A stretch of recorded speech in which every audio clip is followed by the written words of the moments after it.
Hello दोस्तों, मैं निशा कुमारी आप सभी का सवेरा कहानी में स्वागत करती हूँ।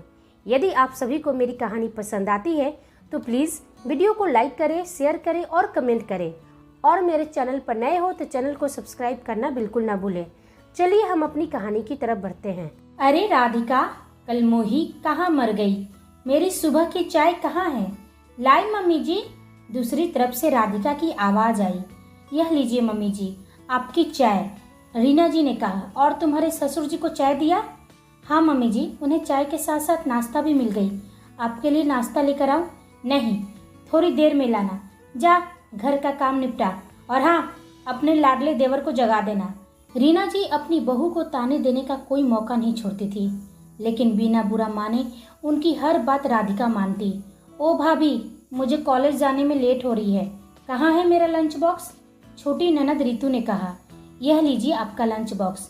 रितु लंच बॉक्स लेते हुए बोली, फिर कोई फालतू का सब्जी तो नहीं पैक कर दिया ना? आपसे तो एक ढंग का सब्जी तक नहीं बनता है। मुझे समझ में नहीं आता कि आप दिन भर किचन में करती क्या हैं? तो तू बना ले कोई ढंग की सब्जी। पीछे से विजय ने बोला। विजय, तुम उठ गए? मैं तो आ ही रही थी तुमको उठाने, राधिका ने कहा। रितु मुंह बनाते हुए धीरे से बुदबुदाई। आ गया भाभी का चमचा। विजय ने कहा, मेरी प्यारी बहन, पूरे घर में भाभी से अच्छा खाना कोई नहीं बनाता। तुम्हारी सहेलियां उंगली चाट चाट कर इनके हाथ का बना खाना खाती है। और मुझे समझ में नहीं आता कि क्या तकलीफ है सभी को। बिना रुके थके घर का सारा काम करती है, सभी की फरमाइश पूरी करती है। दादी के पैरों का मालिश तक करना सारा काम भाभी करती है। फिर भी इस घर का एक भी सदस्य इन्हें ताने देना नहीं छोड़ता। अरे जरा प्यार से बात कर लोगे तो क्या बिगड़ जाएगा तुम सबका? घर का काम करके हम पर एहसान नहीं करती है, इसका फर्ज बनता है। और इसे इस घर में रहना है तो हम सबका कहना मानना ही पड़ेगा। सास ने कहा, बेटा जन्म तो मैंने तुम्हें दिया है, तुम्हारे आए हुए अभी 4 दिन भी नहीं हुए और तुम इसकी बेइज्जती करने लग गए। विजय ने कहा, समझ में नहीं आता कि आप सभी भाभी के साथ इतना बुरा बर्ताव कैसे कर सकते हो। अरे आप लोग में इंसानियत नाम का चीज है कि नहीं? दया भाव कुछ भी नहीं है। सास रीना ने कहा, तू इसका तरफदारी कर रहा है जिसकी वजह से हमने अपना। कहते हुए रीना जी रोने लगी। विजय उन्हें संभालते हुए बोला, बस माँ शांत हो जाओ। विजय अपनी भाभी की तरफ देखा, उसके चेहरे पर दर्द साफ झलक रहा था। उनके घर में हर रोज की अब बात थी, कोई राधिका को देखना ही नहीं चाहता था। विजय जरा सा उसका तरफदारी क्या करता, उसकी माँ उस पर ही बरस जाती। वह अपने कमरे में बैठ गहरी चिंता में था। राधिका चाय लेकर आई। क्या बात है, इतना क्या सोच रहे हो? चाय पी लो, ठंडी हो जाएगी। राधिका भले ही रिश्ते में विजय से बड़ी थी, लेकिन उम्र में ज़्यादा डिफरेंस नहीं था। विजय ने गहरी सांस लेते हुए बोला, आप यह सब कुछ कैसे सह लेती है? मेरा तो यह रोज रोज के झगड़े से दिमाग फट जाता है, और झगड़ा भी इन्हें बस बेवजह करना है। मुझे समझ में नहीं आता कि आप मायके क्यों नहीं चली जाती है। राधिका ने कहा, तुम अच्छी तरह से जानते हो कि मैं मायके नहीं जा सकती हूँ। घर वालों का गुस्सा, नफरत, नाराजगी हमसे बेहतर कौन जानता है। और जाने भी दो, तुम अपने काम पर ध्यान दो। तुम्हें इतना बड़ा मौका मिला है फैशन इंडस्ट्री में, उस पर ध्यान दो। रही बात घर वालों की तो मैं यहाँ सब संभाल लूँगी। और हाँ, तुम अपने बॉस कम फ्रेंड को डिनर पर लेकर आ सकते हो। यह सुन विजय हैरानी से देखते हुए पूछा, आपको कैसे मालूम कि मैं अपने बॉस को डिनर पर लेकर आना चाहता हूँ? मैंने तुम्हारी बातें फ़ोन पर सुन लिया था। तुम ज़्यादा मत सोचो, मैं सब कर लूँगी, लेकिन आप पर लोड पड़ेगी भाभी। अरे मैंने कहा ना, मैं मैनेज कर लूँगी। विजय ने कहा, वो मेरा फ्रेंड है, मेरी ऐसी ही फिरकी ले रहा था। राधिका अपनी बात पर जोर देते हुए बोली, मैंने कहा ना, बस तुम लेकर आओ। विजय फैशन इंडस्ट्री में ड्रेस डिजाइनर था। उसका फ्रेंड कार्तिक, जो उसका बॉस भी था, काफ़ी नाम था उसका फैशन इंडस्ट्री में। कार्तिक का पूरा परिवार दिल्ली सेटल था। यहाँ आगरा में उसने अपनी एक नई कंपनी खोली थी, जिसकी वजह से उसको यहाँ अकेले रहना पड़ता था। विजय ऑफिस में कार्तिक से मिलने उसके केबिन में गया। बॉस क्या हाल है, कुछ परेशान लग रहे हो? कार्तिक ने कहा, मॉडल को लेकर टेंशन हो रही है। अभी तक 2 ही मॉडल फाइनल हुई है, हमें और 5 चाहिए। विजय ने कहा, तुझे भी क्या पड़ा हुआ है कि आगरा की गलियों में ही मॉडल तलाशना है? तू मॉडल हायर भी तो कर सकता है। कार्तिक ने कहा, तू जानता है कि मैं कर सकता हूँ, लेकिन मैं यहाँ की लड़कियों को मौका देना चाहता हूँ। जो हमारे पास मॉडल पहले से हैं वे ऑलरेडी पेड हैं, लेकिन यहाँ की लड़कियाँ जो ख्वाब देखती है उन्हें भी एक प्लेटफॉर्म देना चाहता हूँ। और जो भी हमारे मॉडल की कॉस्ट्यूम्स होंगी यहाँ की लड़कियों के हिसाब से होनी चाहिए। कार्तिक की सोच बाकी के फैशन इंडस्ट्री की सोच से बहुत अलग थी। वो अपने देश के लोगों के परिवेश के हिसाब से काम करता। जहाँ भी अपना सेटअप लगाता वहीं के लोगों को काम करने का मौका देता। मॉडल भी उस शहर का ही चुनता, ड्रेस भी उस शहर के हिसाब से ही बनाता। कार्तिक और विजय की मुलाकात भी काम के दौरान 2 साल पहले हुई थी। विजय के डिजाइन से कार्तिक बहुत इम्प्रेस हो गया था और धीरे धीरे दोनों में गहरी दोस्ती हो गई। कार्तिक को विजय ने ही आगरा कंपनी खोलने का आइडिया दिया था। विजय ने पूछा, तो बता कब आ रहा है मेरे घर डिनर पर?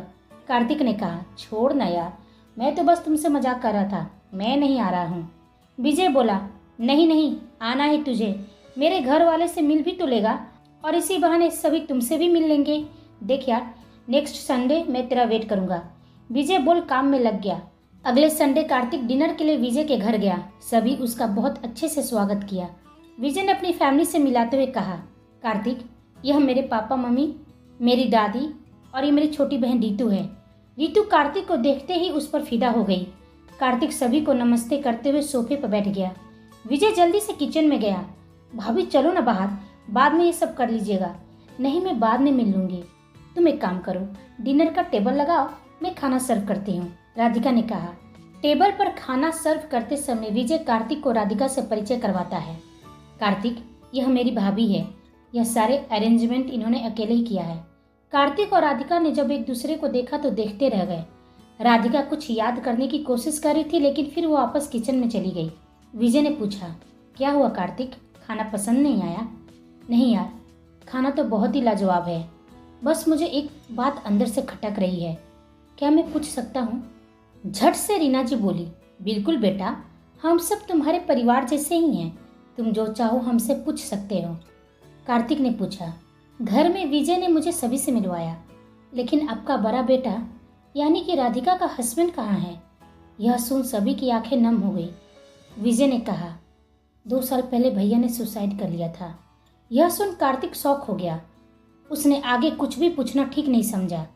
रीना जी फिर राधिका को कोसते हुए बोली, जब से उस मनहूस ने हमारे घर में कदम रखा, मेरे हंसते बोलते बेटे को पता नहीं इसने क्या किया कि उसने अपना जीवन ही समाप्त कर लिया। राधिका किचन में खड़ी अपनी सास की बातें को सुन पा रही थी। उसकी आंखों से झरझर आंसू बह रहे थे। विजय ने कहा, अब चुप भी हो जाओ माँ, जब देखो भाभी को कोसते रहती हो। कार्तिक राधिका से बात करने का बहाना ढूंढ रहा था, लेकिन उस छोटे से घर में उसे मौका ही नहीं मिला। वह जाते समय बोला, विजय, मेरे घर में भी नेक्स्ट संडे पार्टी है, तुम्हें अपनी फैमिली को लेकर आना है। कार्तिक की बात विजय को थोड़ी हैरान करती है, क्योंकि विजय को कार्तिक ने इस बारे में कुछ बताया ही नहीं था। दरअसल कार्तिक ने भी अभी अभी पार्टी का प्लान बनाया, क्योंकि इसी बहाने उसे राधिका से बात करनी थी। कार्तिक हर वक्त बस राधिका के बारे में ही सोचते रहता। वो आने वाले संडे का बेसब्री से इंतजार कर रहा था। विजय ने पूछा, मुझे ऐसा क्यों लग रहा है कि जैसे तुम्हें कुछ हुआ है? अचानक से पार्टी करने का डिसाइड कैसे कर लिया? कार्तिक छुपाते हुए बोला, अचानक कुछ नहीं था, प्री डिसाइडेड था, बस तुम्हें बताना भूल गया था। विजय, 3 महीने में हमारा फैशन शो है। सारे मॉडल फाइनल हो गए, लेकिन अभी तक लीड मॉडल का कुछ भी आता पता नहीं है। कर क्या रहा है हमारी टीम? वो बोला, बस अगले हफ्ते तक सब फाइनल हो जाएगा। दूसरी तरफ विजय के घर में सभी रेडी हो रहे थे पार्टी में जाने के लिए, सिवाय राधिका के। विजय ने पूछा, भाभी आप रेडी क्यों नहीं हैं? दादी ने कहा, बचवा वो कहाँ जाएगी, घर में तो कोई के रहल जरूरत है ना, तो फिर आप रह जाइए ना दादी। लेकिन भाभी तो जाएगी, वरना कोई नहीं जाएगा। विजय के इस फैसले से राधिका को आने की अनुमति मिल गई। राधिका सिंपल सा सलवार सूट पहन हल्के चेहरे पर मेकअप करके सभी के साथ पार्टी में पहुंचती है। कार्तिक उसे देख खुश हो जाता है। रीतू ने कहा, मम्मी देखो, बड़ी पार्टियां कितनी शानदार होती है। कार्तिक राधिका के पास गया, जो अकेले एक कोने में खड़ी थी। हाय राधिका, कैसी हो? राधिका ने कहा, मैं अच्छी हूँ। आप? मगर बीच में रोकते हुए बोला, मुझे अभी तक नहीं पहचान पाई? 5 साल पहले दिल्ली कॉलेज, गोल मटोल चेहरा वाला, कुछ याद आया? कुछ सोच राधिका के चेहरे पर स्माइल आ गई। तुम कार्तिक राइट? कितने बदल गए हो, तुमने तो खुद को पूरी तरह से मेक ओवर कर लिया है। सीरियसली, कॉलेज में गोल मटोल मोटी मोटी चश्मा पहनकर रहने वाला आज फैशन इंडस्ट्री का जाना माना चेहरा है। मुझे अभी तक यकीन नहीं हो रहा है कि वह तुम ही हो। कॉलेज में क्या क्या नाम सभी लेकर पुकारते थे। तुम्हें देख ले तो कोई पहचान नहीं पाएगा, जैसे मैं नहीं पहचान पाई। कार्तिक उसके चेहरे के भाव को देख मुस्कुरा रहा था। वह बोला, तुमने भी तो एक नाम दिया था मुझे, भोंदू दिमाग वाला। यह सुन दोनों हंसने लगते हैं। कार्तिक ने पूछा, मुझे लगा था कि तुम घर पर मुझे पहचान नहीं पाई थी। तुमने दिमाग पर काफ़ी जोर दिया था, लेकिन फेल हो गई। और बताओ, अंकल आंटी कैसे हैं? यह सुन राधिका के चेहरे का भाव बदल गया। वह बोली, 1 साल पहले मम्मी पापा मुझे इस दुनिया में अकेले छोड़कर चल बसे। पापा की तबीयत खराब थी, उनके जाने के बाद मम्मी भी चल बसी। और तुम्हारे भैया, उनका क्या हाल है? कार्तिक ने पूछा। हाँ, उनकी भी शादी हो गई, एक बेटी भी है। मम्मी पापा के जाने के बाद उन्होंने घर बेच बेंगलुरु में अपना घर लेकर वहीं शिफ्ट हो गए। तो तुम्हारे भैया से तुम्हारी बात नहीं होती? वह तुमसे मिलने नहीं आते? नहीं, भैया ने मुझसे सारे रिश्ते तोड़ लिए, क्योंकि मेरे हस्बैंड के जाने के बाद शायद उन्हें एहसास हुआ कि मैं उन पर बोझ बन जाऊंगी, यही सोचकर तोड़ दिया होगा। यह सब सुन कार्तिक की आंखें नम हो गई थी। वह लगातार राधिका को देखते हुए सोच रहा था, 5 साल में कितनी बदल गई है। जिस राधिका को मैं जानता था, उस राधिका और इस राधिका में कितना अंतर है। इतनी छोटी सी उम्र में कितनी बड़ी हो गई है। वह बात को पलटते हुए बोला, मुझे भी तुम्हें देखकर बहुत हैरानी हुई। कॉलेज टॉपर, चुलबुली सी मस्त होकर जीने वाली, हर किसी से पंगा ले लेती थी तुम। जिससे ठीक से चाकू पकड़ने नहीं आता था, वह खाना बनाने में माहिर हो गई है। यह सुन राधिका की आंखें भर आई। उसे ऐसा लगा जैसे कोई उसके सामने उसके अतीत का आईना रख दिया हो। बिना कुछ कहे वो वहां से निकल घर वापस आ गई। अकेले खुद को पाकर फुट कर रोने लगी। उसे तो घर में रोने की भी इजाजत नहीं थी। सभी घर वापस आते ही राधिका पर बरस पड़े। विजय ने पूछा, भाभी, आप बिना कुछ कहे वहां से वापस क्यों आ गई? राधिका ने कहा, मुझे वहां अच्छा नहीं लग रहा था और अपनी वजह से आप सबका मूड खराब नहीं करना चाह रही थी, इसलिए बिना कुछ कहे वापस आ गई। पूरी रात आज राधिका को नींद नहीं आ रही थी। आज उसे अपने कॉलेज के दिन याद आ गए। राधिका अपने पूरे कॉलेज में टॉप करती, लेकिन पढ़ाई के साथ साथ वो एक अच्छी रैंप वॉकर भी थी। उसका सपना था फैशन की दुनिया में अपना नाम बनाना। कार्तिक भी उसके कॉलेज में उसके साथ ही स्टडी करता था। दोनों में बहुत अच्छी दोस्ती थी, यहाँ तक कि दोनों एक दूसरे के घर भी आया जाया करते। कार्तिक राधिका को बहुत पसंद करता, लेकिन वह इस बात से अनजान थी। कॉलेज की पढ़ाई खत्म होने के बाद कार्तिक आगे की पढ़ाई करने के लिए कैलिफोर्निया चला गया और राधिका की फैमिली उसकी शादी फिक्स कर दी। उसने अपनी शादी का बहुत विरोध किया, लेकिन उसके पापा के बिगड़ते हेल्थ की वजह से उसे हाँ करना पड़ा। उसके सारे सपने टूट के बिखर गए थे, लेकिन वह अपनी जिम्मेदारियों से कभी मुंह नहीं मोड़ी। कार्तिक ऑफिस में बैठ विजय का वेट कर रहा था। उसने विजय से कहा, मुझे लीड मॉडल मिल गई है। विजय ने पूछा, सच? कौन है वो? कार्तिक उसे बहुत गंभीर से देखने लगा। राधिका, तुम्हारी भाभी। यह सुनते ही विजय हैरान हो गया, जैसे उसे अपने कानों पर भरोसा ही नहीं हो रहा था। वह कुछ बोल नहीं पा रहा था। उसे कुछ भी समझ में नहीं आ रहा था कि कार्तिक ने राधिका का नाम क्यों लिया। कार्तिक बोला, विजय, मैं यह नहीं जानता कि तुम राधिका और अपनी फैमिली को कैसे रेडी करोगे, लेकिन मुझे लीड मॉडल में राधिका ही चाहिए। वह पूछा, क्या मैं जान सकता हूँ कि राधिका क्यों? वह हाउस मेकर है, उन्हें फैशन के बारे में कुछ भी नहीं मालूम है। मैं उन्हें अच्छी तरह से जानता हूँ। पूरा फैशन शो खराब हो जाएगा हमारा। कार्तिक उसके चेहरे पर आंख अपना गड़ा दिया और बोला, तुम 2 सालों से राधिका को जानते हो विजय, और मैं उसे कॉलेज टाइम से। यह सुन एक बार फिर विजय शॉक हो गया। क्या? तुम राधिका को पहले से ही जानते हो? हाँ, मैं और वो एक ही कॉलेज में थे। पूरे कॉलेज में टॉप करती थी, चाहे एग्जाम्स हो, फैशन शो हो, रैंप वॉक हो। She was topper in all. पर तुम्हारी फैमिली, माय गॉड, क्या हाल बना दिया है उसकी। उसकी उम्र की लड़कियां अलग अलग फील्ड में अपना नाम बना रही है, और वह, उसे तो मालूम ही नहीं कि वो अपनी लाइफ के साथ क्या कर रही है। देखो विजय, यह तुम्हारे घर की बात है, मैं समझता हूँ। सॉरी, मुझे कुछ ज़्यादा नहीं बोलना चाहिए, लेकिन किसी को हक नहीं है, यहाँ तक कि राधिका को भी अपनी लाइफ इस तरह से बर्बाद करने का हक नहीं है। एक कॉलेज टॉपर जिसका भविष्य उज्जवल था, आज अंधेरे में अपनी लाइफ को बर्बाद कर रही है। विजय को बार बार कार्तिक की कही बात याद आ रही थी। उसे समझ में नहीं आ रहा था कि वह करे भी तो क्या करे। राधिका अपने कमरे में कुछ काम कर रही थी। विजय ने कहा, भाभी। अरे विजय, आज ऑफिस से जल्दी आ गए, कुछ काम था मुझसे। विजय बोला, आपसे कुछ बात करनी है।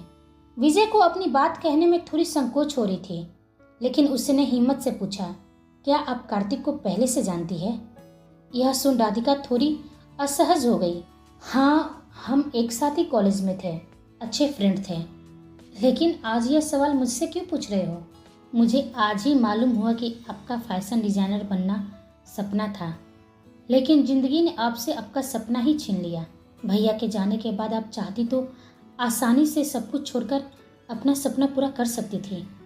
राधिका ने कहा, मेरे सपने तो उस समय ही मर गए जब शादी के बाद आपके भैया मुझे अपने घर की, परिवार की जिम्मेदारी दे डाली। आपके भैया नहीं चाहते थे कि मैं जॉब करूं, और यह सच है कि उनके जाने के बाद मैं कर सकती थी, लेकिन घर के हालात ऐसे बन चुके थे कि मैं कुछ भी छोड़ नहीं पाई। औरतों पर बहुत सी जिम्मेदारियां होती है, अपने घर का, ससुराल का, समाज का, इन सब के नीचे वो दब जाती है, और धीरे धीरे उसके सपने कब उसकी आंखों से मिट जाती है उसे खुद भी इस बात का पता नहीं चलता। और दुर्भाग्य की बात यह है कि उसे समय भी नहीं मिलता, या यूँ कहे कि कोई भी उसे समय देना ही नहीं चाहता कि वो अपने सपने के बारे में सोचे। इसलिए मैंने सब कुछ भूलकर अपनी किस्मत से समझौता कर लिया। घर के लोगों की सेवा करना ही अब मेरा सपना है। विजय ने कहा, लेकिन जिंदगी आपको एक बार फिर मौका दे रही है भाभी, और मैं चाहता हूँ कि इस बार आप अपने बारे में सोचें, अपने सपने के बारे में। अब तक आपने बहुत सोच लिया, परिवार के बारे में, दुनिया, समाज के बारे में, लेकिन अब नहीं भाभी, अब बस कीजिए। राधिका ने पूछा, क्या आप कह रहे हो? मुझे कुछ समझ में नहीं आ रहा है। मैं इतना स्वार्थी नहीं हो सकती कि अपने घर परिवार को छोड़कर मैं अपने सपनों के बारे में सोचूं। वह बोला, अपने बारे में सोचना बुराई नहीं होती है। हर एक लड़की को, हर एक औरत को अपने बारे में सोचना चाहिए। भाभी, हमारे शो के लिए एक लीड मॉडल की ज़रूरत है, और मैंने उस लीड मॉडल के रूप में आपका नाम रिकमेंड किया है। यह सुन राधिका चौंक गई। यह क्या बोल रहे हो? आपको इस बात का समझ भी है? और मॉडल बनना मेरा सपना था। अब भी यह घर परिवार ही मेरा सब कुछ है।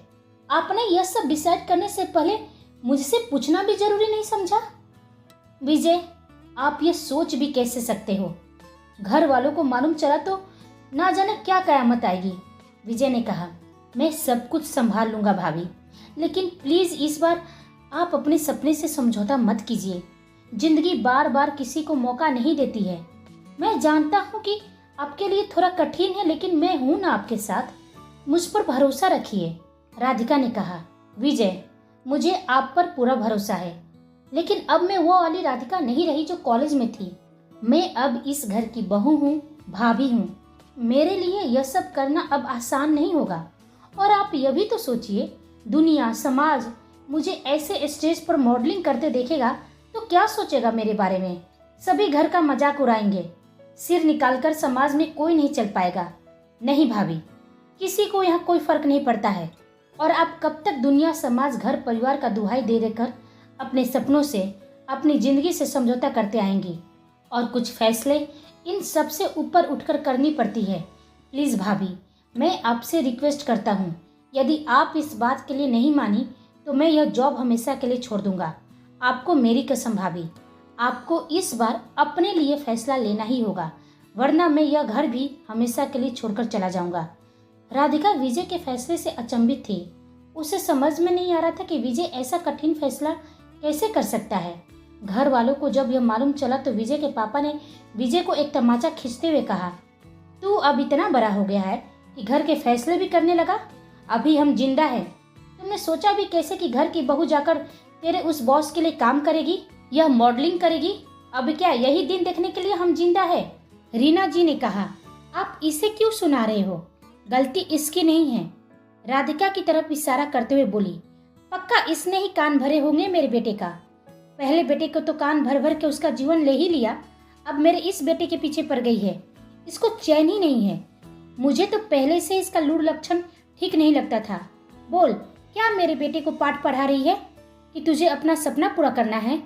मेरी बेटी रितु ने ऐसी घटिया सपने का कभी बात नहीं किया। और तुझे बड़ा मॉडलिंग का शौक है तो अपने बाप के पास कर लिया होता, यहाँ आने की क्या जरूरत थी। विजय खड़ा होकर सबकी बातें सुन रहा था और उसका सिर घूमने लगा। तभी रितु ने कहा, मम्मी, कहीं सपने पूरा करने के बहाने कुछ और करने का इरादा तो नहीं है ना भाभी का? हो सकता है कार्तिक को देखकर इनका मन मचलने लगा हो। तभी रितु के गाल पर एक तेज तमाचा पड़ा। यह तमाचा राधिका ने उसे दिया था। यह देख सभी हैरान रह गए, लेकिन विजय मुस्कुरा रहा था।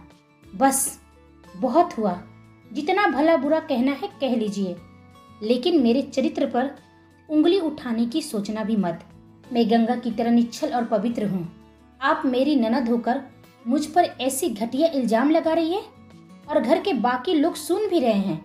आप लोग कान खोलकर सुन लीजिए। मैं सब कुछ बर्दाश्त कर सकती हूँ, लेकिन अपने चरित्र पर कोई सवाल बर्दाश्त नहीं कर सकती। आप सबके प्रति जो भी मेरा फर्ज बना मैंने निभाया है।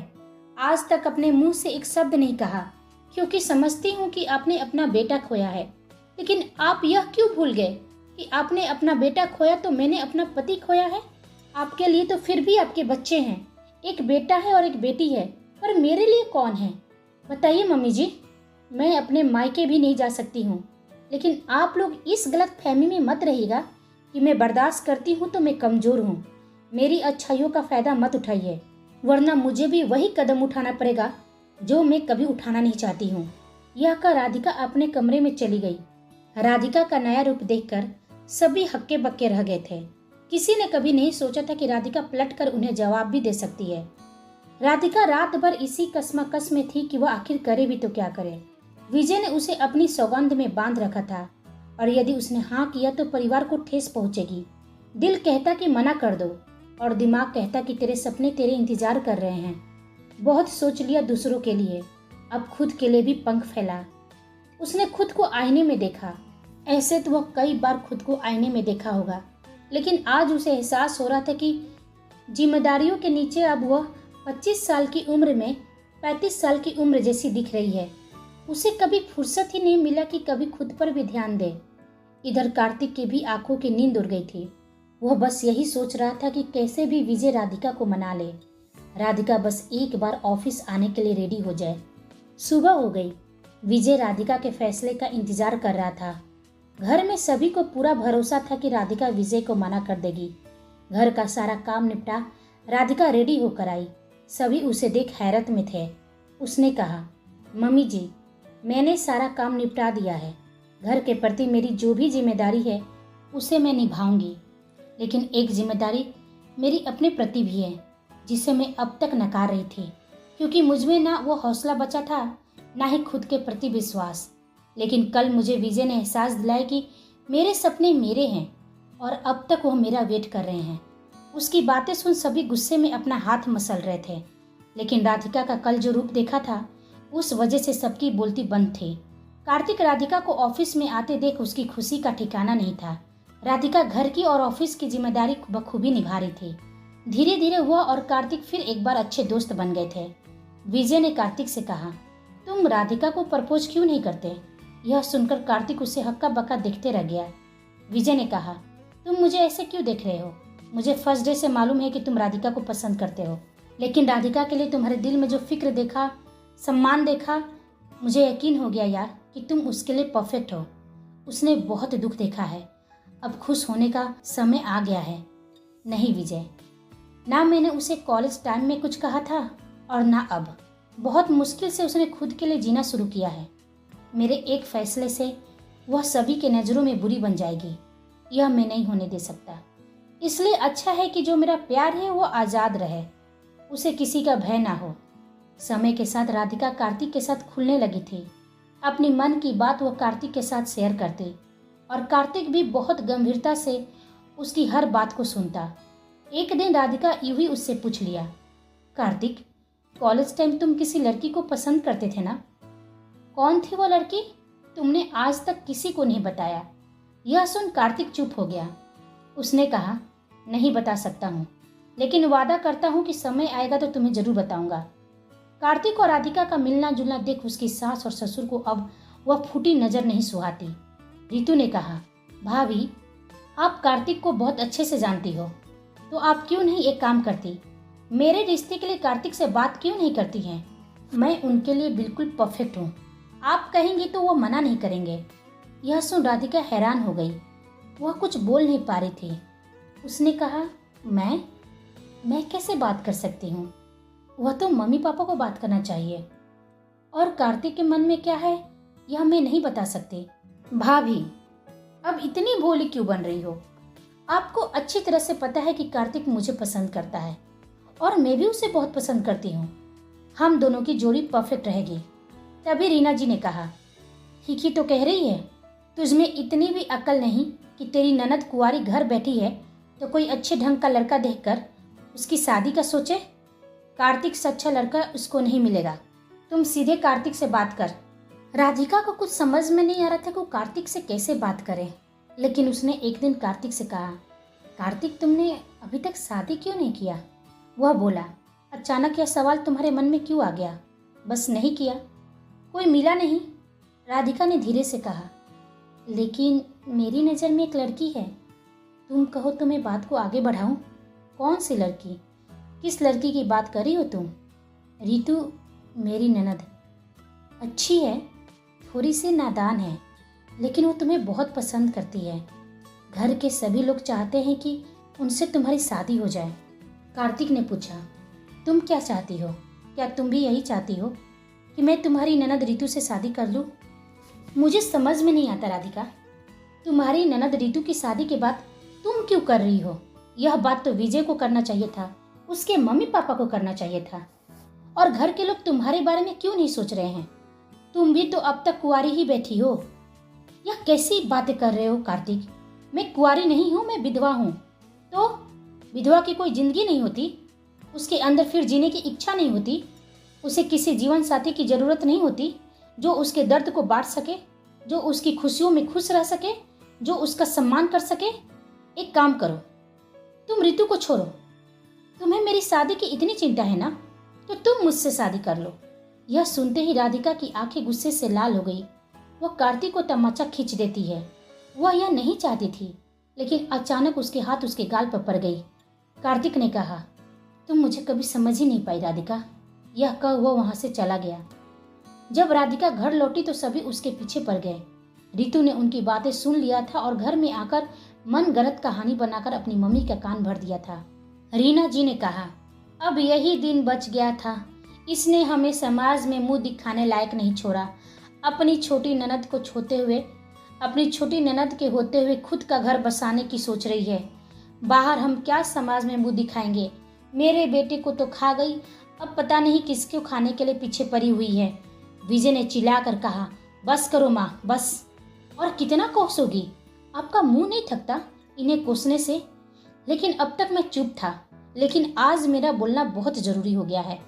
क्या आप बार बार भाभी को सुनाती है कि भैया सुसाइड उनकी वजह से किया है? आप अच्छी तरह से जानती है कि भैया ने सुसाइड उनकी वजह से नहीं, आपकी और आपकी बेटी की वजह से किया है, आपके पति की वजह से किया है। यह सुन सभी हक्का बक्का रह गए। रेखा जी ने कहा, नालायक, तुम मुझ पर इल्जाम लगा रहा है? क्या कोई माँ अपने बेटे के साथ? छी! आपको अपने समाज में अपना स्टेटस दिखाना था। यह दिखाना था कि आप कितने पैसे वाली हैं। आपको घर में एसी चाहिए था, महंगे सोफे चाहिए था, महंगे महंगे डाइनिंग टेबल चाहिए था, फ्रिज चाहिए था, और यह सारी फरमाइशें कौन पूरा कर सकता था? वो भैया थे। लेकिन आप यह भूल गए कि भैया का जॉब, उनकी पॉकेट इस बात का इजाज़त नहीं देता था। लेकिन उन्हें लायक बेटा बनना था, इसलिए उन्होंने मार्केट से लाखों का कर्ज उठाया, और जब समय पर नहीं चुका पाए तो उन्हें जिंदगी से आसान मौत लगी और उन्होंने सुसाइड कर लिया। भाभी अच्छी तरह से ये बात जानती थी। वह कई बार मना कर चुकी थी, लेकिन भैया सुनते कहाँ थे। भाभी के कमरे में आज भी कूलर है, लेकिन एसी आपके और रीतू के कमरे में है। सोफे पर बैठकर आप बड़ी सी टीवी में फिल्म देखती है। भाभी तो किचन में घर के कामों में दिन भर लगी रहती है। उन्हें तो फुर्सत ही नहीं कि वो कभी टीवी बैठकर देखे, इस सोफे का आनंद ले सके। मुजरिम भाभी नहीं, मुजरिम आप है, आप सभी हैं। भैया को मारने वाले आप लोग, सिर्फ आप लोग की फरमाइशें और इच्छाएं और ये स्टेटस है।